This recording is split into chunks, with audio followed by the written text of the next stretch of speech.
Throughout hip-hop history, I don't think we've ever seen a rapper lose as much as Kanye West. Some rappers lose their entire fortune. Kanye's lost his entire fortune multiple times. And that fortune isn't just some run-of-the-mill advance from a record label. He's made billions of dollars with his and his ex-wife's clothing companies and has lost it all several times with the hit of just one button.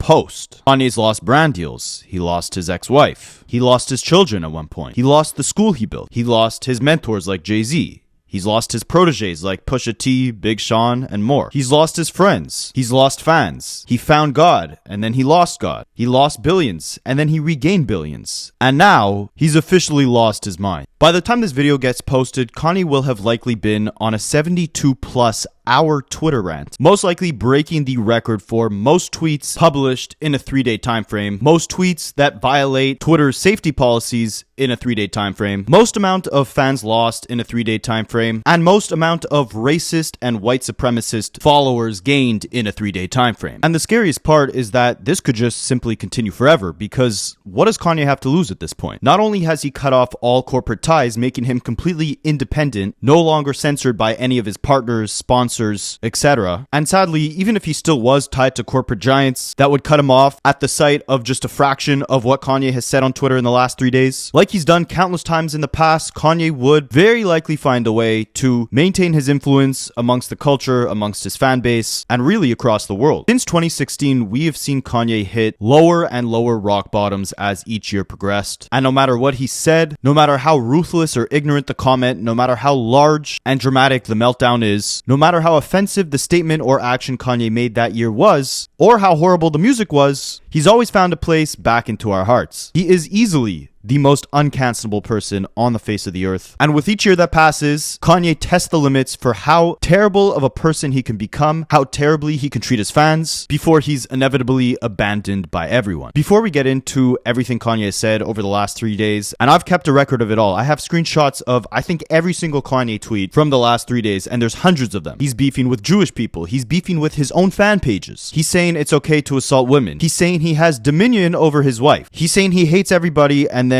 hours later saying he loves everybody. And truly, the saddest part is not that Kanye is mentally ill. Yes, mental illness is a tragic, horrible thing to suffer with, but Kanye has rejected the idea of treatment or medication for almost a decade now. He's even rejected the idea that he is mentally ill to begin with. He's also emphasized that all of these tweets have been posted with him being completely sober. This isn't an interrupt Taylor Swift at the VMAs with a bottle of Henny in your hand situation. And that's like tooth fairy level to the repulsive rage bait rampage that Kanye has been going on over the last couple days. And the most disgusting part about it is there are only around 15 million Jewish people in the world. Kanye West's follower count on Twitter is more than double that, with 32 million. 18-year-old registered voters in the United States are now 5 times more likely to say that they have an unfavorable view of Jewish people than 65-year-olds, meaning that the youth is becoming more and more anti-Semitic. Kanye has the youth in the palm of his hands. Like I said before, his influence is simply too big for him to be cancelled. And it's a weird dichotomy because not only has Kanye gotten worse as a person, not only has he said worse things, but with that, his music and his clothing has progressively gotten worse and worse. You would think that without all these insane statements that Kanye has made over the last few years, just the sheer quality of albums like Vultures 2 or Donda 2 alone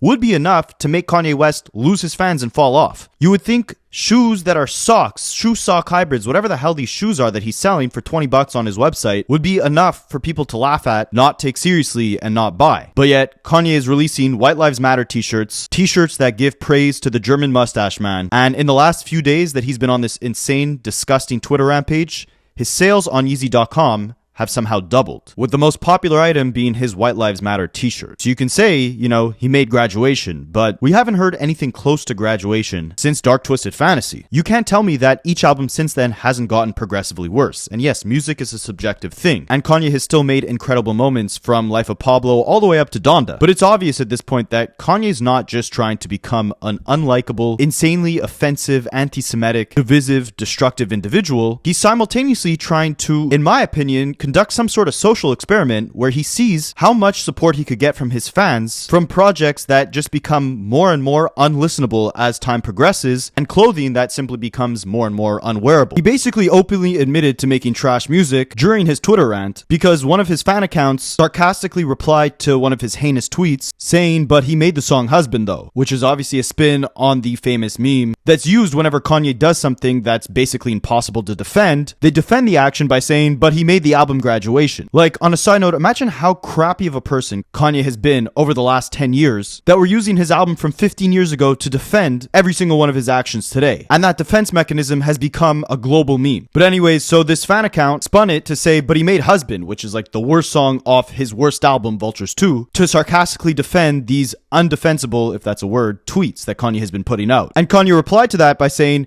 "Y'all ain't even like that song. People fronted on Vultures 2, and you right. I'm not the same guy. I'm God." The fan account replied by saying, "Nobody liked Vultures 2 because you used AI on it. Stop being lazy and actually record." And then Kanye replied to that saying, "F you, B-word. I liked it. A little." Laughing emojis. So not only is he proving that he's been openly trolling his fans by dropping albums that he doesn't even like, but now he's actually beefing his fans on Twitter. And I think the whole "but he made Graduation" thing is less of a defense mechanism for his horrible actions today and more of a testament to how sharply Kanye has fallen off. I don't think we've ever seen a fall off like this in history. Like, Chance the Rapper at one point was poised to be one of the biggest rappers in the mainstream.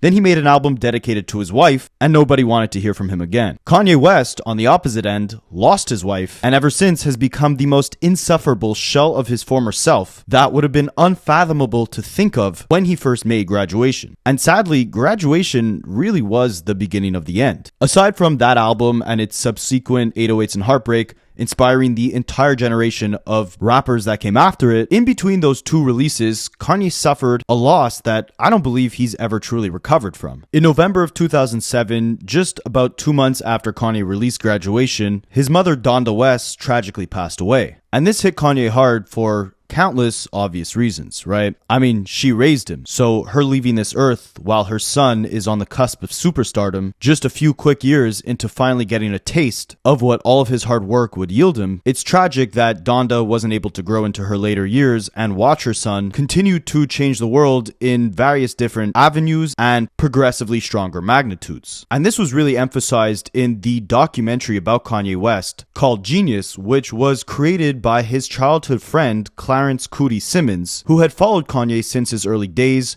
documenting his come up, everything from walking into different record label offices, blasting All Falls Down and all the executives somehow not understanding or connecting to the music, documenting his mother being a guiding light in Kanye's life, and by the third episode, an episode that Kanye himself did not approve of, it showed Kanye when, no pun intended, it all fell down. I highly suggest you go watch that documentary if you want a better understanding of why Kanye is who he is and how the industry and these outside forces led to him essentially being all alone in this world. But most importantly, it documented the strong bond that Kanye had with his mother and how she was such a strong guiding force within his life. Her presence in his life kept his gigantic, egotistical personality somewhat grounded. She was his biggest supporter, had the most belief in him, but as he started to accomplish more and more, she knew exactly how to keep Kanye grounded within reality. There's a really important scene in the documentary where Donda says to Kanye that he's a giant, and when a giant looks in the mirror, all they see is themselves. They see nothing,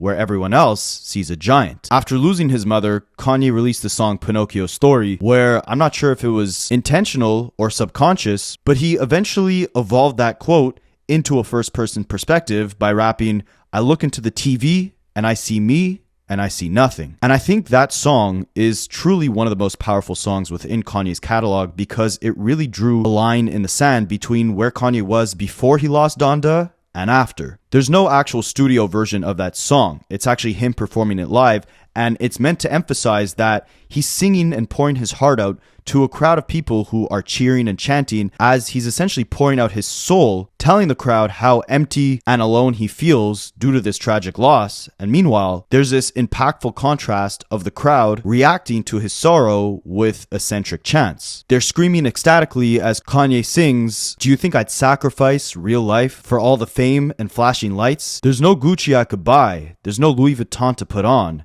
There's no YSL that they could sell to get my heart out of this hell and my mind out of this jail. There's no clothes that I could buy that could turn back in time. There's no vacation spot I could fly that could bring back a piece of real life. And honestly, if you've been a fan of Kanye, you've been on his journey since day one, and you listen to this song, it's almost impossible not to have a tear in your eye listening to him sadly tell the crowd that he almost feels like this world of materialism and vain and superstardom has brought him to the point of no return. How he'd give it all up for just a taste of real life, a life that was taken away from him. That whole song was Kanye comparing himself to the puppet Pinocchio. And on the third verse, he sings, "There's no Geppetto to guide me, no one right beside me. The only one was behind me. I can't find her no more. I can't call her no more." But the way that Kanye dealt with this tragic loss was turning his grief into growth. He doubled down on his work. Instead of stopping to process the loss, he buried himself in the art. He slapped autotune on every single verse that he rapped for about a year after his mother passed, stating that he used autotune as a tool to express the distortion and heartbreak within his life. And while he didn't stop working to process the grief was felt all throughout his music. Even on hard-hitting trap bangers like Put On by Young Jeezy, Kanye delivers one of his greatest verses of all time, muddied in autotune, crooning the bars. "I lost the only girl in the world that knows me best. I got the money and the fame, it don't mean nothing. I got the Jesus on the chain, it don't mean nothing. Cause when the Jesus piece can't bring me peace, I need just at least one of Russell's nieces." And while it didn't end up being one of Russell Simmons' nieces that brought Kanye the peace he was searching for, he did find a new purpose in life when he married Kim Kardashian in 2013. However, whether that purpose was positive or negative is really up for debate. On Pinocchio's story, Kanye sung that there was no clothes that he could buy to bring back a piece of real life. But by the time he married Kim in 2013, Kanye was more inspired by fashion than anything. We heard him in interviews yelling at Sway that he didn't have the answers for how Kanye could get his clothing brand off the ground and get massive corporations like Nike and Louis Vuitton to treat him as an equal. And it was at this time that I believe we really saw the birth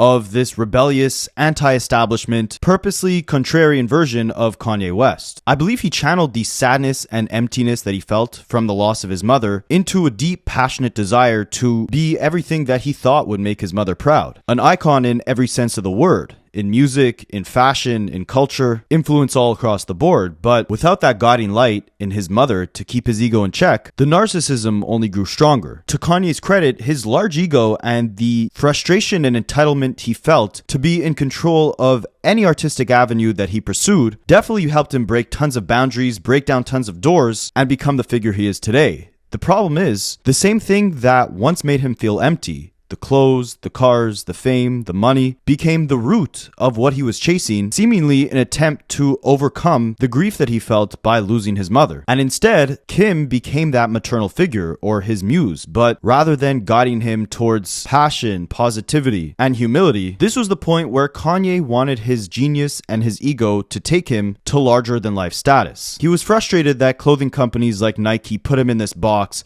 where they only wanted him to design urban street lines. He was upset that he couldn't get an executive role in companies like Louis Vuitton, roles that his protege Virgil Abloh would end up receiving years later. This will play an important role in the story later on, but what's interesting was Kanye's extreme obsession with becoming a billionaire. In a 2013 interview with The Breakfast Club, Kanye said that in order to really impact and be in a position of power, you have to be a billionaire. He emphasized that all these artists who turned their passion and their artistry and their creativity into records and success that made them a superstar, that superstardom meant nothing because they weren't billionaires. They were slaves to the radio. So concocting Yeezus while simultaneously fighting with these fashion companies to earn his spot and become that billionaire left Kanye in this position where he wanted to take the power back in his own hands. He wanted to strip the radio hits. He wanted to start the album off with this chaotic intro like On Sight, which left the listener unsettled. In his own words, he wanted to let you know that it wasn't all good. And I remember watching this interview and it stuck out to me because every move that I believe we've seen Kanye make since Yeezus was just a reflection of exactly what he said in this interview. By self-destructing, by making music videos like Bound 2 with Kim Kardashian, which he openly admitted was created to be a bad music video or a trashy music video on purpose, the purpose of leaving the audience displeased was to put the power back in Kanye's own hands. It was this nihilistic approach of gaining absolute creative freedom and control. And it worked. when you do bad on purpose and it still succeeds, you've made yourself unbreakable. It's kind of like facing your biggest fear, right? If you're scared of heights and you go skydiving, you've broken your own reality. But with that, you're left with this simultaneous sense of emptiness where you now need to chase the next fear, the next boundary to break. And ultimately, that is the recipe for innovation, but it could be to your own detriment if you're chasing the wrong things. When Kanye just lost his mother, he still clearly understood that all the fame, all the clothes, the flashing lights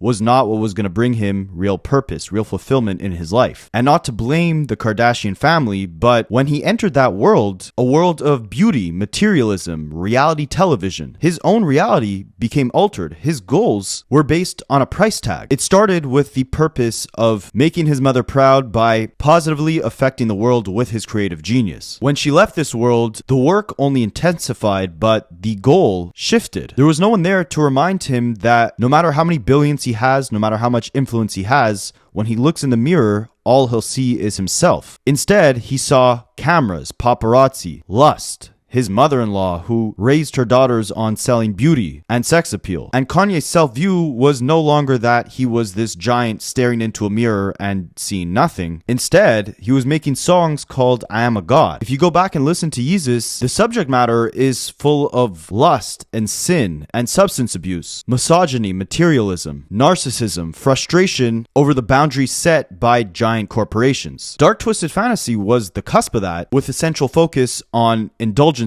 demonic atmospheres, braggadocious self-affirmations, constant partying. But the only thing is, that was a fantasy.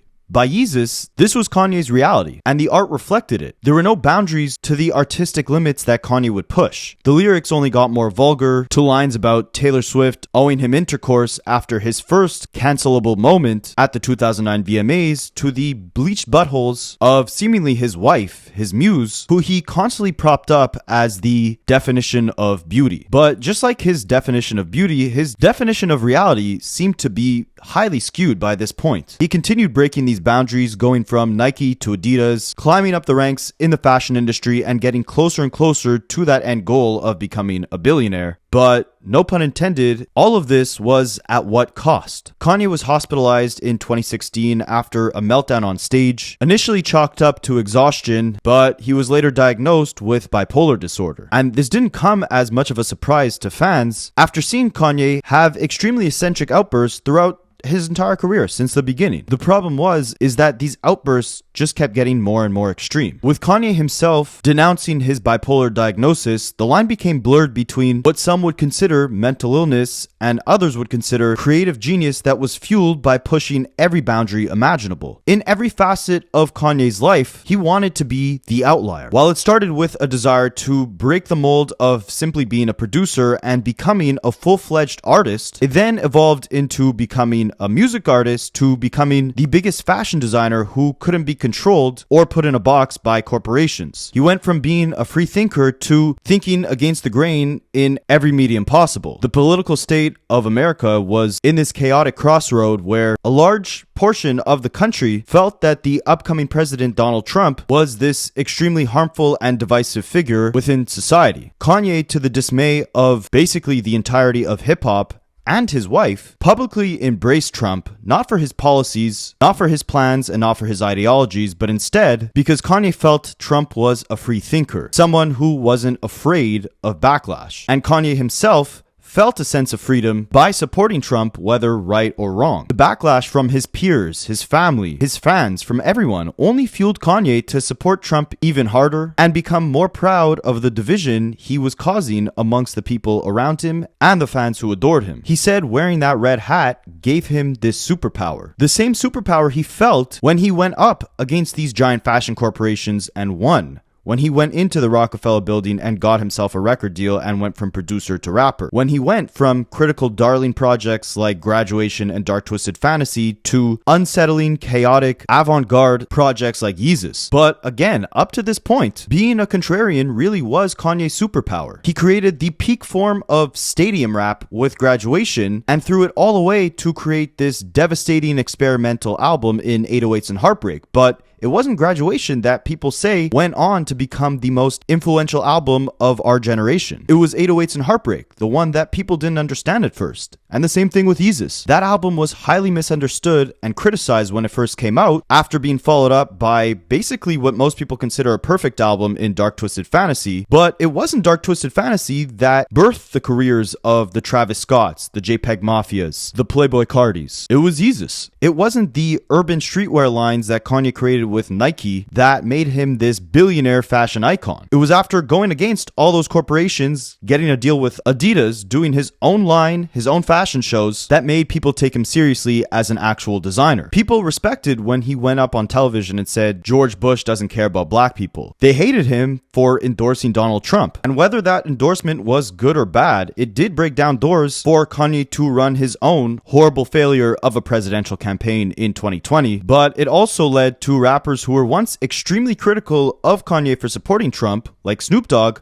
2 years later end up performing at Donald Trump inaugurations. So in Kanye's eyes, whether any of these initiatives that he took were good or bad, in his perception, it was only by going against the grain that he was able to achieve everything he wanted to. He would build up these worlds just to tear them down, start completely at square one, and rebuild even stronger. He left Nike to get a bigger deal at Adidas. He left the stadium music of Graduation to concoct 808s and Heartbreak and Yeezus, 2 projects that single-handedly led him to become the most influential rapper of this generation. He stopped supporting the political party that all of his peers and family members endorsed, and it was only then that he was able to get his footing into becoming a political leader himself. Even though that failed miserably, but it only did fail because, again, Kanye adopted that same strategy, that instinctive nature of impulsively stating whatever was on his mind, doing whatever was on his mind, not thinking of repercussions, not thinking about backlash from the public, taking the risk of strictly going with his gut. That was his superpower. Or at least he thought it was. I shouldn't say thought it was. I should say thinks it is. Because it translates very much into what we're seeing Kanye do in the present day. But before we get into that, it's really important to emphasize again that losing his mother left Kanye in this state of emptiness. He looks on the TV, he sees himself, he sees nothing. He fills that void with the pursuit of financial freedom, godlike influence and praise, and complete creative control. And the vehicle for attaining all these things was through destroying everything he had built and then rebuilding. He would divide and destroy his fan base by making comments like slavery was a choice. He destroyed the quote-unquote old Kanye by replacing the vulnerability that his mother instilled in him, the vulnerability that was very present in his early music, with grandiosity, with lust, with anger and frustration. As I'm recording this, he literally just tweeted out, "I'm letting everything out but my tears." He masked the sadness, the emptiness, the grief that he felt from losing his mother with this obsessive yearning for acceptance and this destructive habit of destroying everything he built once he earned that acceptance. He was never satisfied. He felt empty, but he constantly chased things that would seemingly only make him feel emptier. And by the end of the 2010s decade, these destructive tendencies quite literally led to Kanye being empty internally and externally. The final episode of the Genius documentary depicts Kanye living alone on a ranch in Wyoming, separated from Kim,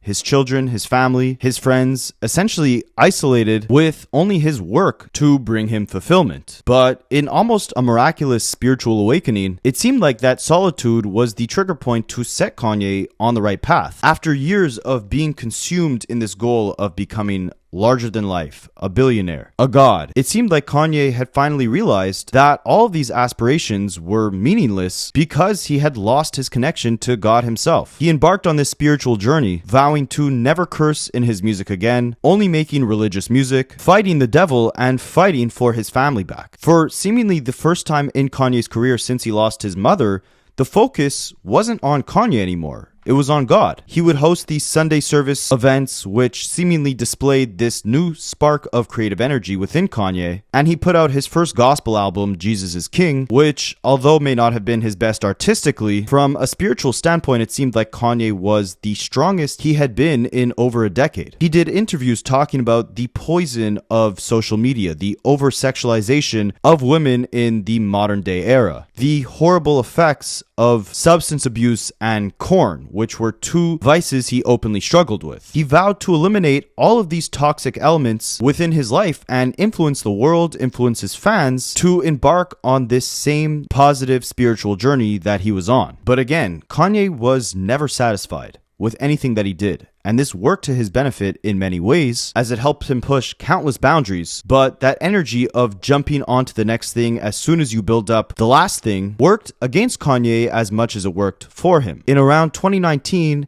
Kanye went from wannabe pastor to wannabe president. He went up against the same guy that just 2 years prior he was praising and battled Donald Trump to become the 46th president of the United States. At this point, you have to remember again, the woman, Kim Kardashian, who brought Kanye this newfound sense of purpose in life, who brought him children, a family, had not approved of Kanye supporting Donald Trump. I could be wrong on this, but I also believe I've read that she did not support him not taking his medication. While he believed he didn't have bipolar, the people around him strongly believed he did. And his struggles with mental illness had led him to at one point be isolated in Wyoming, not living with her, and seemingly detached from his family. He would reconnect with them after finding God in 2019, but in 2020, he pushed Kim to the edge by running for president against her wishes. She did not want him to run for president. And in Kanye's first and only presidential campaign, he got on stage and poured his heart out, similar to how he did on Pinocchio's story, but this time it was in a chaotic battle with the crowd, fighting them on his views against abortion, wiping tears down his face as he detailed the traumatic events of him and Kim nearly aborting their firstborn daughter. It was shortly after this rally that we hadn't heard from Kanye West for over a year, until he unveiled his next project, Donda, at a listening party in Mercedes-Benz Stadium. At this point, rumors had been circulating that Kim was begging Kanye for a divorce. He refused to proceed in the legal steps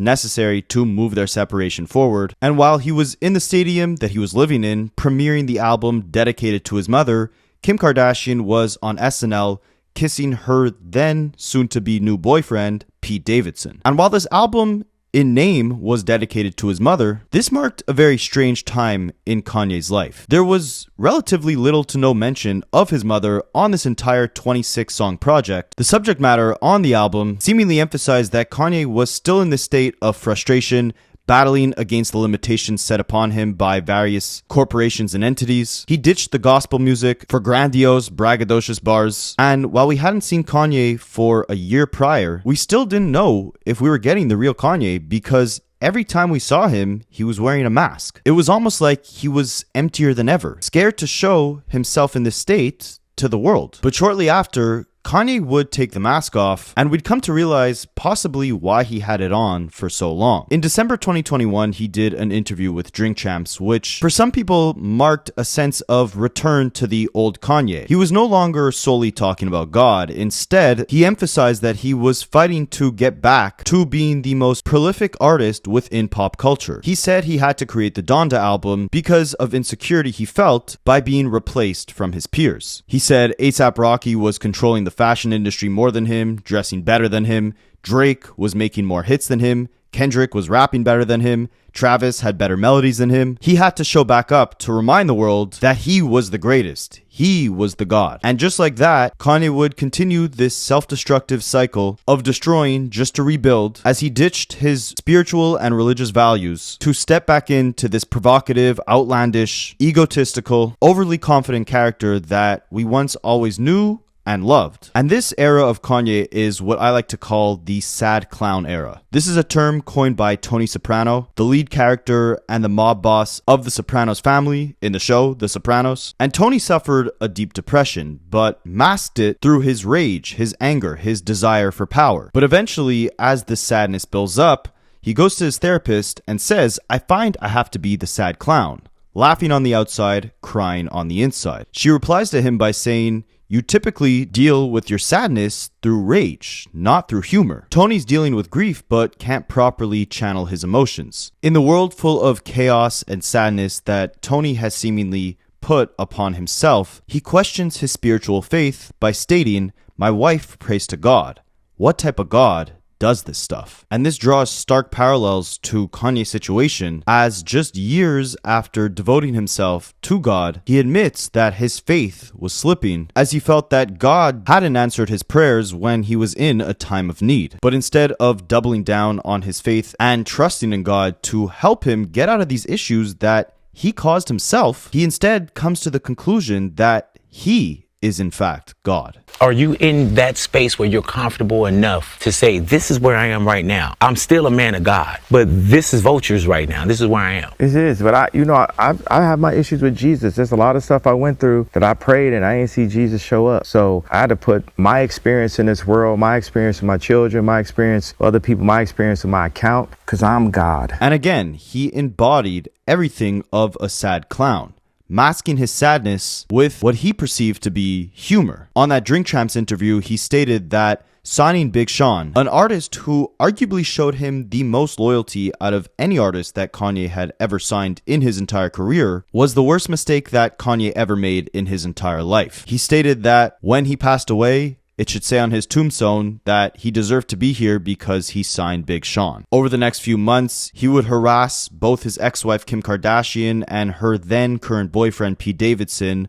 all across social media, creating music videos where he depicted burying Pete Davidson, going on Instagram rants for days on end, assassinating Pete's character, while simultaneously spamming Kim Kardashian and begging her to take him back. So much so to the point where he was banned from his own child's birthday party and had to get the address from Travis Scott, who was dating Kim's stepsister, Kylie Jenner, at the time. He was the sad clown, suffering the grief of losing his family, losing the spot as the top guy within hip-hop, and masking it all with this dark humor. And up until this point, and even after it, something that's always been obvious in Kanye's career is that you could get a very good glimpse of the headspace he's currently in by listening to his music. His character and current mental state was handed to you on a silver platter in the form of every single one of his albums. On The College Dropout, he was still that young, aspiring rapper, vulnerable and hungry to fight for his position within hip-hop. By Graduation, with his mother by his side, Kanye was stronger than ever, living in a world that was larger than life. By 808s and Heartbreak, he had lost it all and was absolutely devastated. Dark Twisted Fantasy was him concocting the reality that he wanted to live in. Yeezus and Life of Pablo was him indulging in all of his vices and basking in the fruits of his labor. Jesus is King was him rediscovering his faith. Donda was him at a crossroads between family and religion and legacy and greatness. But at this point, the sad clown gives us the sad clown show of Donda 2. Everything about this album was a mess, from the rollout to the delivery of it through the stem player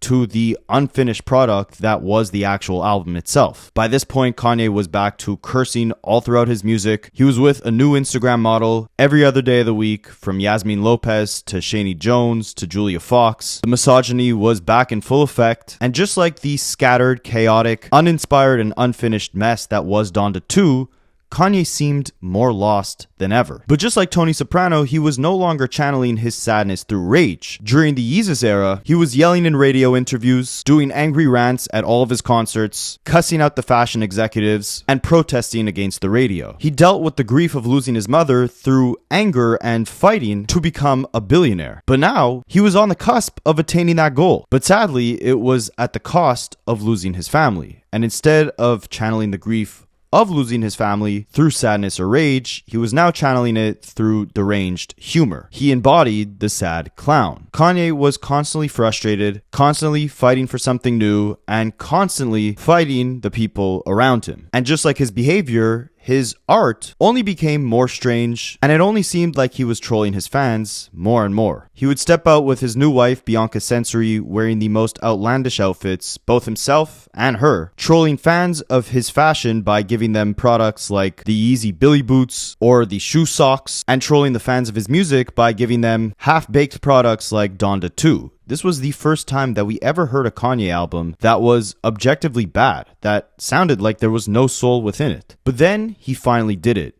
Once he secured a deal with The Gap, along with his current deal with Adidas, Kanye finally became a billionaire. And remember what he said about true influence only coming from being a billionaire. Kanye now had the ability to have that influence he had been craving since 2013. By 2022, almost 10 years later, he now hit his ultimate goal. But to no surprise, Kanye wasn't satisfied here. He had the money, he had the influence, but he did not have the power. He was a billionaire, but only through his deals with The Gap and Adidas. So in his most disgustingly absurd attempt at breaking boundaries, destroying everything he had, simply to rebuild even stronger, at the end of 2022, Kanye went on an anti-Semitic tirade, professing his love to the German leader of World War II, who will remain unnamed in this video. We will give him the nickname Hunter, the mustache man. If you don't know who I'm talking about, you can Google him. The same leader who was responsible for the genocide of not simply 6 million Jews, but also dozens of thousands, if not millions, of black people, disabled individuals, and homosexual individuals. And instead of making his mother in heaven proud by showing her he had achieved the ultimate pinnacle of wealth, influence, and creative excellence, Kanye had to dismantle any celebration of his hard work and his achievements by viciously attacking an entire religious group for no apparent reason other than his frustration with several executives who practiced that religion. He used his massive influence to launch a hate campaign against the Jewish people, unprovoked, with no desire to come to any true real understanding. The most devastating was him going on Jewish podcaster Lex Friedman's show, who tried to reason with Kanye on a human level, understand where his frustrations were deriving from, educate him on the severity of praising a figure like Hunter and all the damage he did in World War II, and giving Kanye a fair chance to explain where he was coming from and trying to come to some sort of solution to solve their differences. Kanye, stuck in his ways, took any sort of criticism as an attack on his free speech, an attack on him personally, and emphasized to Lex that he has no friends. He has no one he could trust. No one he could turn to in this time where if Kanye didn't feel like he was alone during his divorce with Kim, he definitely felt it now, as nearly everyone had drew the line after these disgraceful comments that Kanye had made. And just like that, Kanye had lost it all again. All the partnerships, all his friends, his peers in the industry, even people like Lex who tried to reason with him on a human level, who Kanye aggressively rejected. Ye had now dug himself in this hole where he was basically all alone. He lost the billions that he worked years and years to attain. All the influence that he had within fashion was now gone at the snap of a fingers, as he had no more brands to create products with. But again, he was fueled by the hate, fueled by the attention that his controversy received. And all of that controversy and hate got Kanye exactly what he wanted: creative freedom. Just like in the past, whenever he destroyed, he was able to rebuild even stronger. He now had the ability to design without the financial and creative limitations from companies like Adidas or The Gap. He could say whatever he wanted because there was no one to silence him. People could stop listening to him, but they couldn't silence him. And that's exactly what he wanted. When he said that only billionaires were able to influence, I believe what he meant was billionaires had so much money and power that they really had nothing to lose. I don't think he's right in this assessment, but from his perspective, if he has all the money in the world that he could possibly need, and all the fans who will blindly continue to buy his clothing, buy his products, buy his music, he will always have a massive influence on the culture. Only being in this massive position of power could Kanye say whatever he wanted without any repercussions. And miraculously, this somehow worked in his favor. He became more powerful than ever, fully independent, releasing his clothing and his music through his own website, through his own independent distributors. Kanye can now say and do whatever he wanted, and he had no corporation to control him. No record label he was signed to, no fashion company he was partnered with, no restrictions. He was completely unhinged. He put out another #1 album and #1 single with Vultures 1 and Carnival. But again, the more Kanye received, the more he destroyed. You would think that Kanye now had everything he ever wanted. He got his billions back. He had his Yeezy website that he could release clothing through without the control of any big entity. His fans still supported him after all the disgusting comments he made, shot his songs and albums up to #1 on the charts. And what did he do with all this power? What did he do to thank his fans for supporting him through thick and thin? He gave us Vultures 2, a cluttered mess of unfinished songs, AI vocals, vulgar subject matter, tone-deaf singing, absolutely zero redeemable qualities. This was the absolute low of Kanye's creative output. This was the saddest thing his fans ever had to listen to. This was the biggest slap in the face to all of his supporters who rode with him through all of the horrible controversy and awful statements that he made. This was how he repaid them. This was how he thanked the faithful fans that he had left. He didn't use his independence or his wealth for positivity. He used it to destruct even further. And I put the emphasis on the emptiness that Kanye felt after the passing of his mother, because even this central goal of becoming a billionaire that Kanye had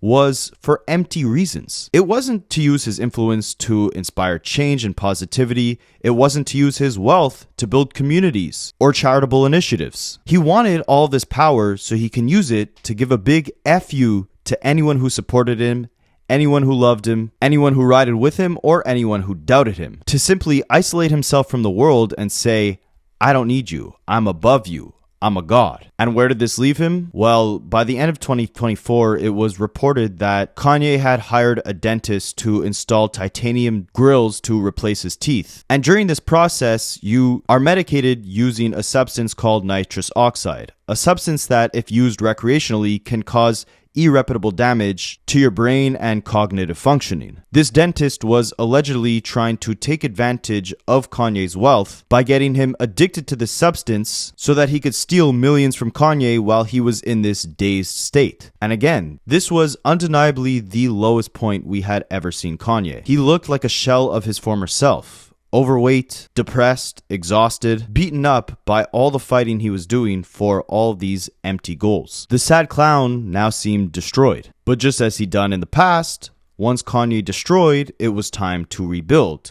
He moved to Japan, he did a couple concerts in Asia, and he seemed like he had this rejuvenated energy. He actually picked up a microphone again, started performing all of his hits, started getting to work on his first solo album in 4 years titled Bully. And in pictures, he seemed like he shed all this weight. He didn't look intoxicated. He looked really sharper than ever and healthy again. But then he moves back to LA, the same place I believe he was hospitalized in 2016, the same place that in 2019, when he found God, said was the devil's playground. The sad clown was now back to play. He shows up to the Grammys with his wife, basically fully naked on the red carpet. And remember what he said about feeling insecure back in 2021 because Drake had more hits than him, Kendrick had better bars than him. Kendrick had now just won 5 Grammys, the most that a single hip-hop song had ever been rewarded for in Grammys history. But Kanye wanted to be the god. Paparazzi stopped him and Kanye asked them, "Why aren't you asking me about how I beat the Grammys?" The next day, he claims that he's going to be performing at next year's Super Bowl, but he'll let Kendrick have this year's. When Kendrick first released Like That with Future and Metro Boomin, where he kicked off this entire battle with Drake, Kanye felt the need to jump in without request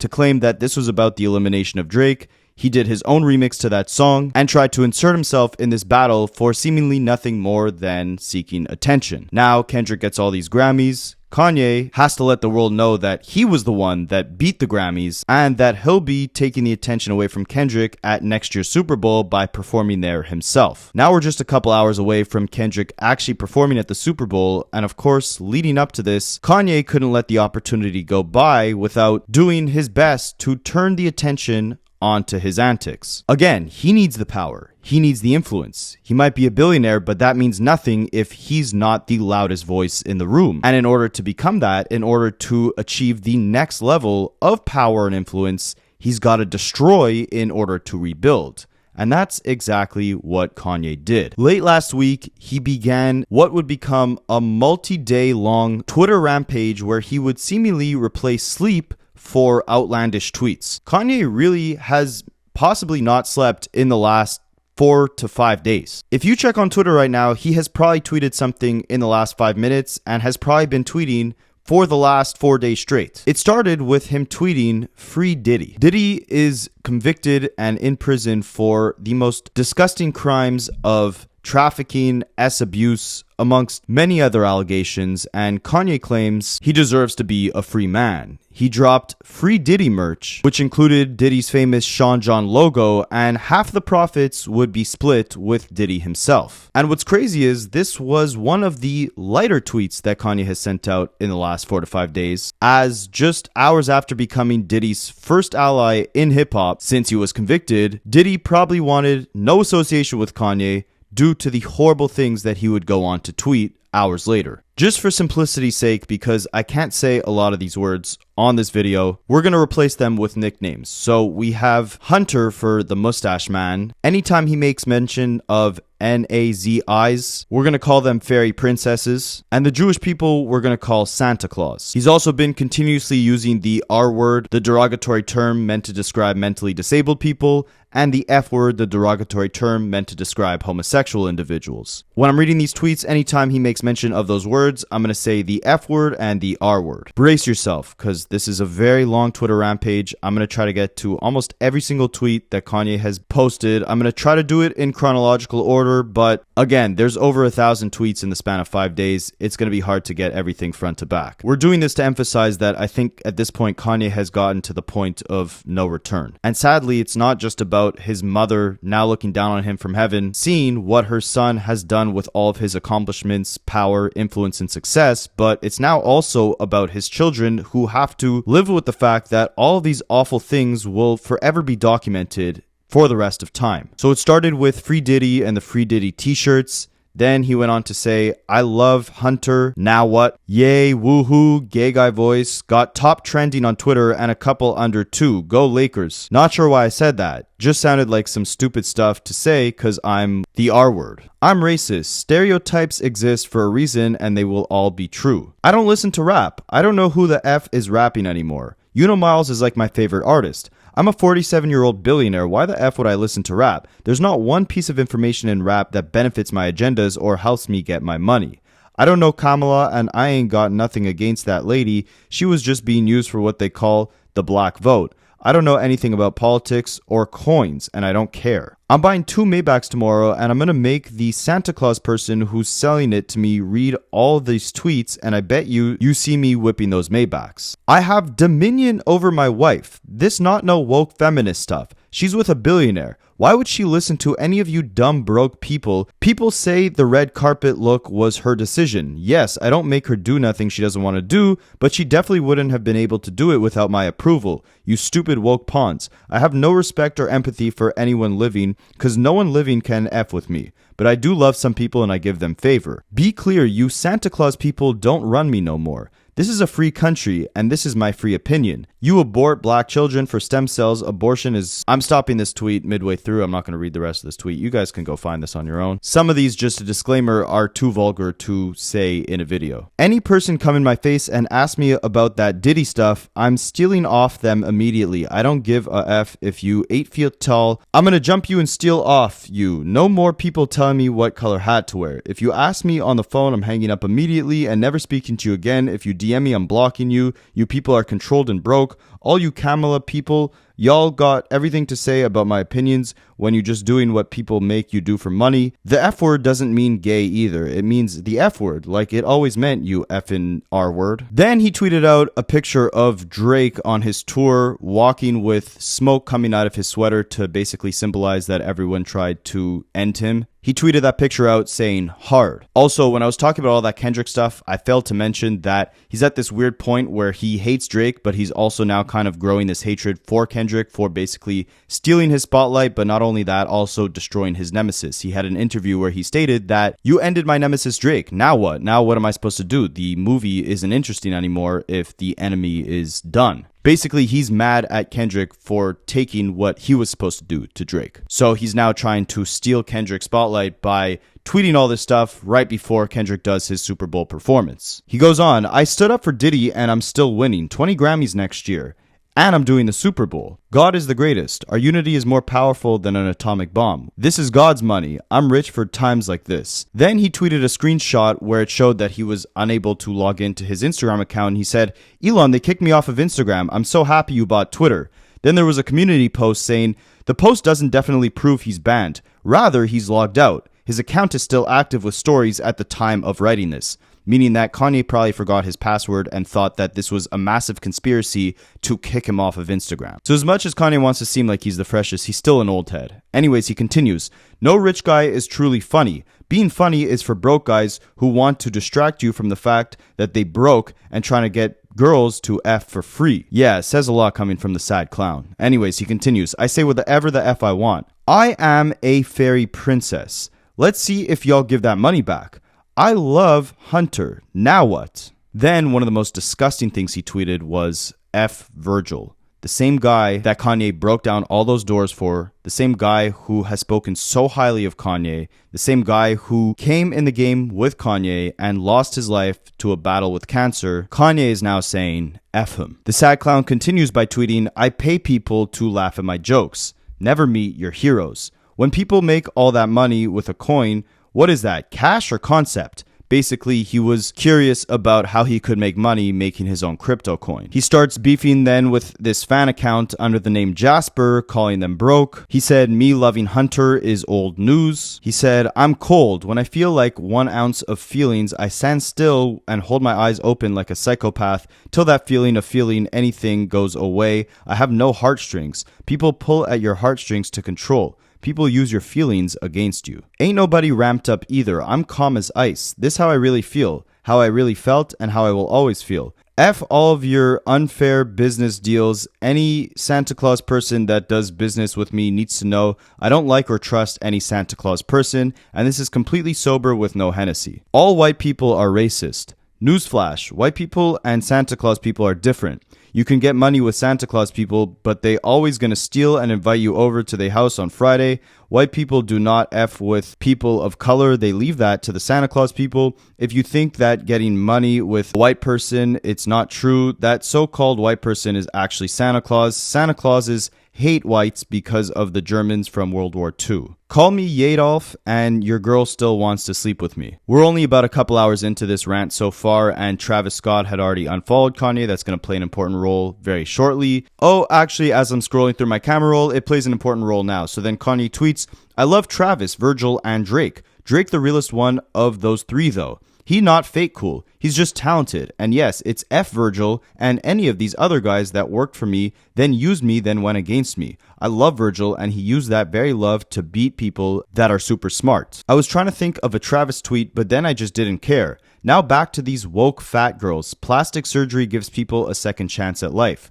Good morning, R-words. Oh, so now we're on day 2. I guess Kanye had a couple hours of sleep. He's back on Twitter. Good morning, R-words. He tweets, I'm God. Shalom. Damn, just warming up. I'm rich. I can say whatever I want. I do this for the broke me. Shout out to the broke me. This one's for you. This is not a clone, or is it? One of his fans tweeted, who broke you, Kanye? And he replied saying, my name is Ye, you R-word. Then he continued, on another note, any girl can get mad at you and claim the other R-word, the one for S assault. Any girl can get mad at you and claim assault. Then you're publicly guilty for the rest of your life, or until they take down your helicopter in Calabasas, where superheroes go to unalive. I think he's referring to Kobe here. He continues, here comes the threats from unknown numbers. Imagine somebody tells you you can't do something and you listen to them. This person now has control over your life and they didn't even pay for it. They controlled your words with their words. You are now a free S worker. I'm gonna start calling women the F word so you know I'm not homophobic. My sales doubled since last night. The world must be racist like me. Then I believe he makes reference to Kendrick's song Not Like Us, where he tells Drake he's not a colleague, he's a colonizer, because Kanye tweets out, I'd rather be a colonizer than be colonized. Soak that one in. I don't need or want the support of no broke musicians. You are all slaves. Y'all slaves to Nike when you're there. You're slaves to your label. You're slaves to the guys extorting you. You're slaves to your management. You're slaves to your girl. You're slaves to drip. No musician has done what I've done and will be able to do what I'm about to do. Why? First of all you guys are broke and ran by, say it with me now, the Santa Clauses. Second of all, I'm just getting better than everyone by light years. Immeasurably better than everyone ever. People don't make that fresh out the box Super Nintendo. People stuff not exciting unless they copy my whole style. People are boring. People say the same stuff. People are scared and would never get off Spotify. I know it's some F word.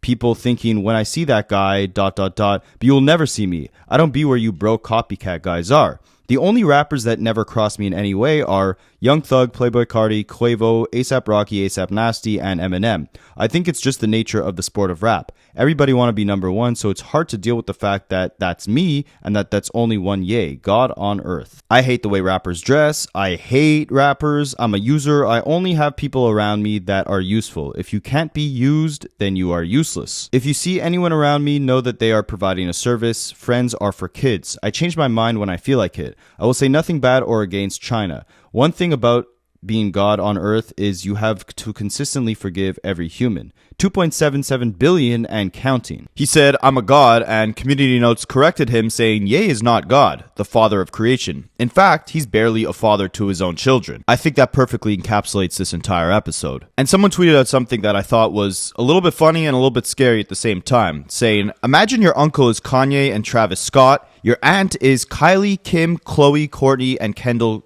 Jenner. Your grandma is Kris Jenner and Tokyo Tony and Caitlyn Jenner, and your mom is literally Black China.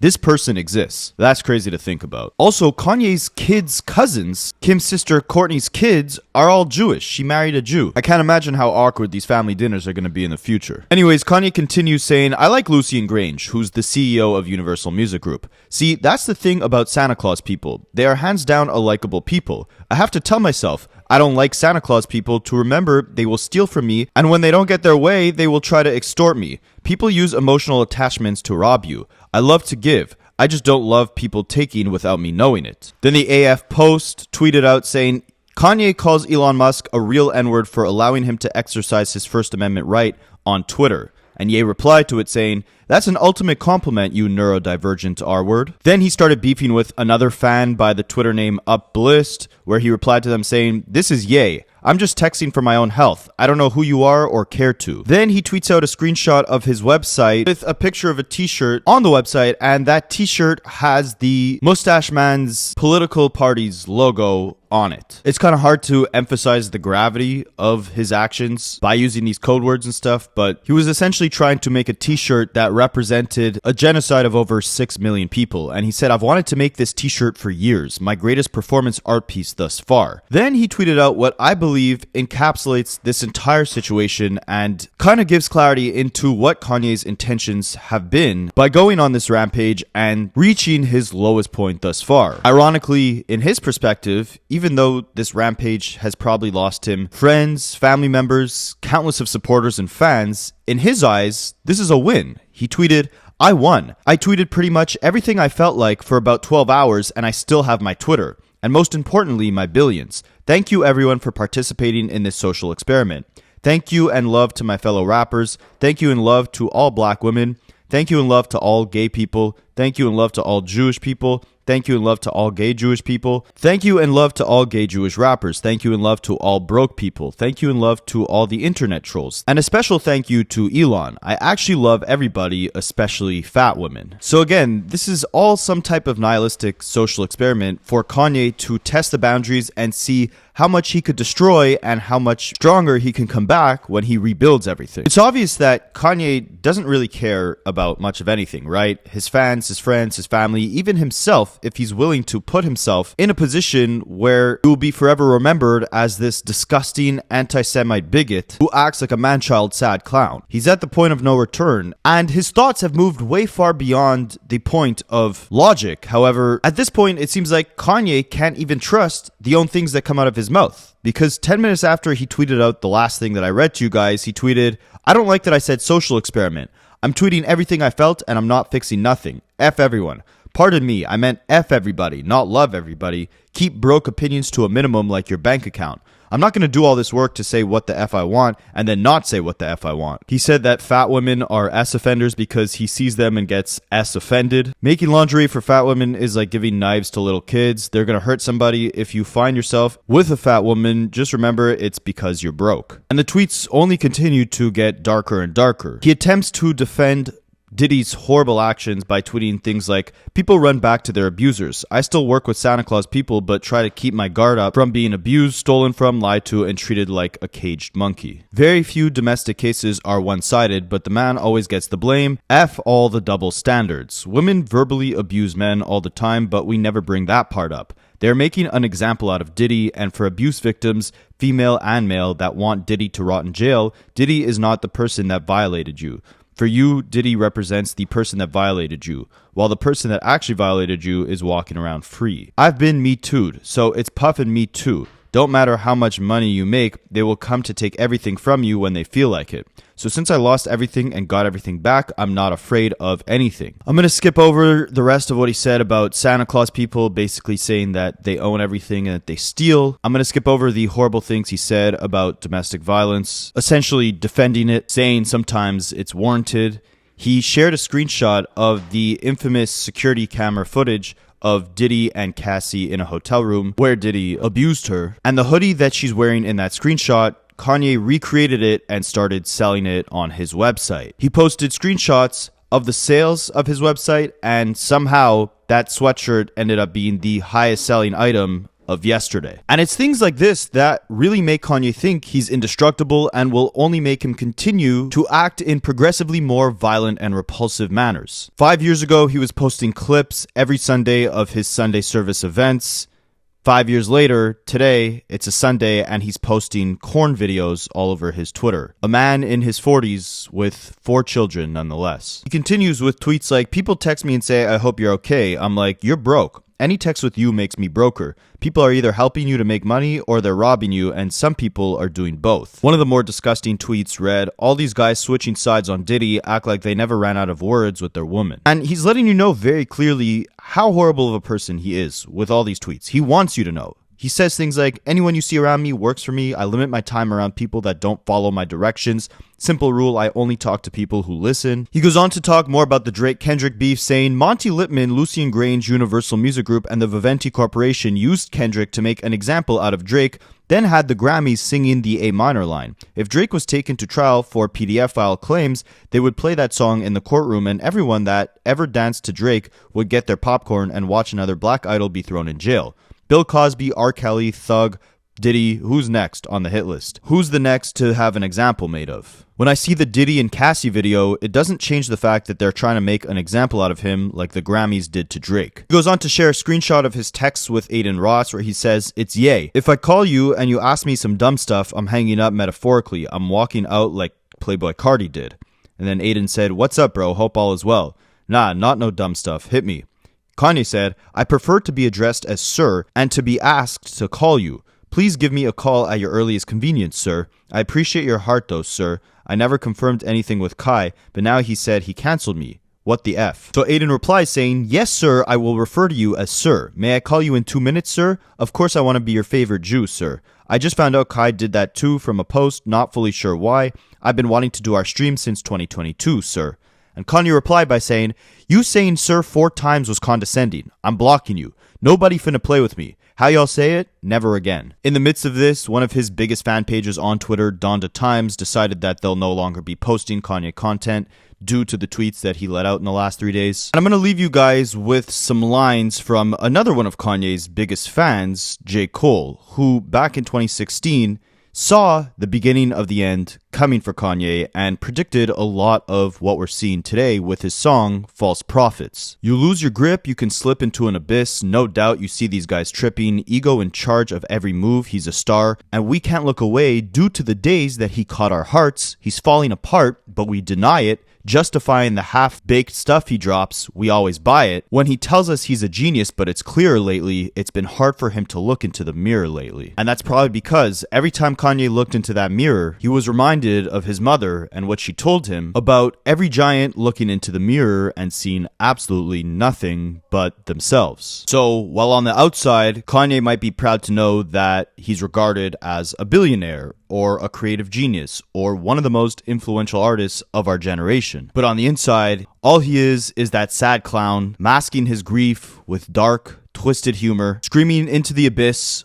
on Twitter, begging for anyone to give him an ounce of attention as he continues losing increasingly more fans and loved ones around him as each day progresses. Kanye has placed himself in a dark, twisted fantasy where he's trapped in a cycle of destroying his entire reality just to rebuild a darker version of the previous one. When he looks into that mirror, it'll be hard not to see a flesh of his former self, progressively losing more and more of the values that his mother worked so hard to instill in him.